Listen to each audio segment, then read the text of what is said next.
Muito bem-vindo, boa tarde, Diogo. A gente viu nessa reportagem aí que já foram, 5 ministros já votaram, outros devem votar hoje ainda até as 23h59. Então, mas o resultado dessa eleição acho que não tem muita novidade, não é, Diogo?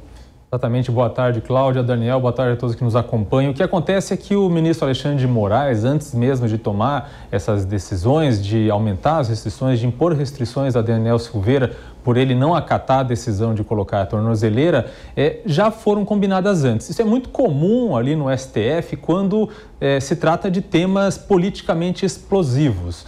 Ocorreu também no início desse caso Daniel Silveira, quando houve a prisão de Daniel Silveira, a ordem de prisão do deputado, em que também se teve a informação de que o ministro primeiro conversou antes com os colegas para entender o que eles pensavam do assunto, para ter uma segurança de que não estaria tomando uma decisão que depois viria a ser derrubada em plenário. Então, é uma decisão que, ao que tudo indica, deverá ser mantida.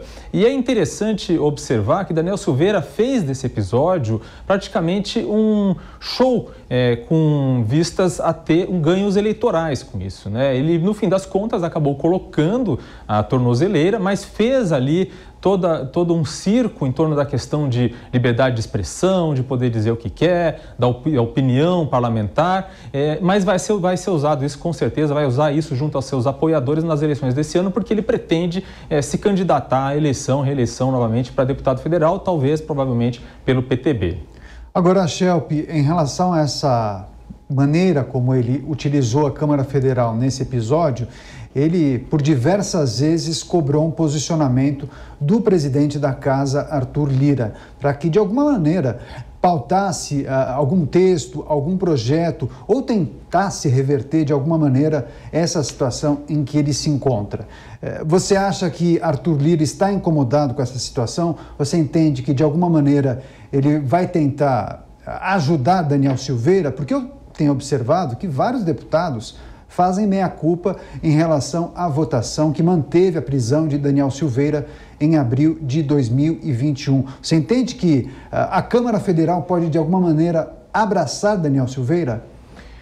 Olha, Daniel, não acredito que Arthur Lira vai fazer algo muito heróico para salvar a pele de Daniel Silveira, mas entendo que também há um desconforto em relação a medidas que são vistas por muitos deputados como intrusivas por parte do STF em relação à liberdade, né, autonomia dos parlamentares, autonomia do Congresso, né, essa questão da independência entre os poderes, da harmonia entre os poderes. Mas a gente pode observar e lembrar aqui que quando a Câmara dos Deputados, naquela votação, confirmou a prisão de Daniel Silveira, endossou a prisão que havia sido ordenada pelo STF, de certa forma já colocou ali a sua posição.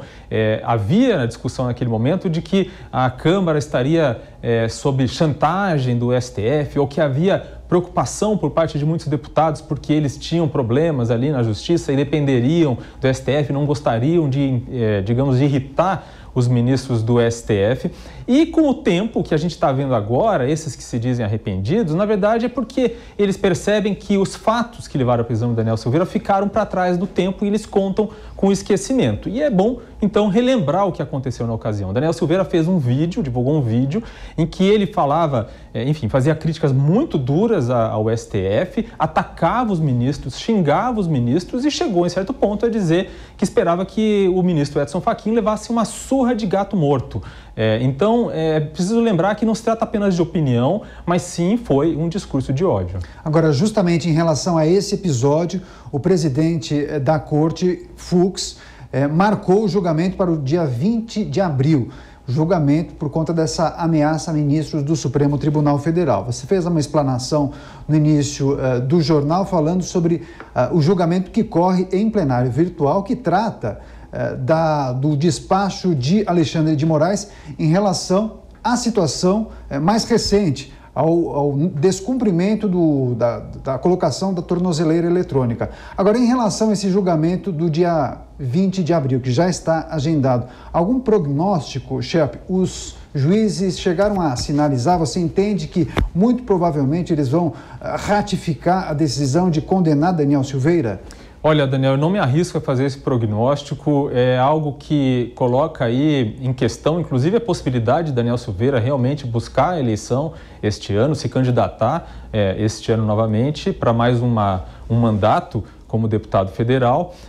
O que a gente pode lembrar aqui é que, de fato, houve uma união entre os ministros lá no começo, quando ele foi preso. Agora, o que se tem é uma ação, de fato, contra Daniel Silveira por mais de um crime, inclusive de ataque ao STF, desobediências às decisões judiciais, e essa ação foi apresentada pela Procuradoria-Geral da República. Então, não se trata mais aqui, como foi no começo, de um ato de ofício, uma decisão unilateral ali do STF.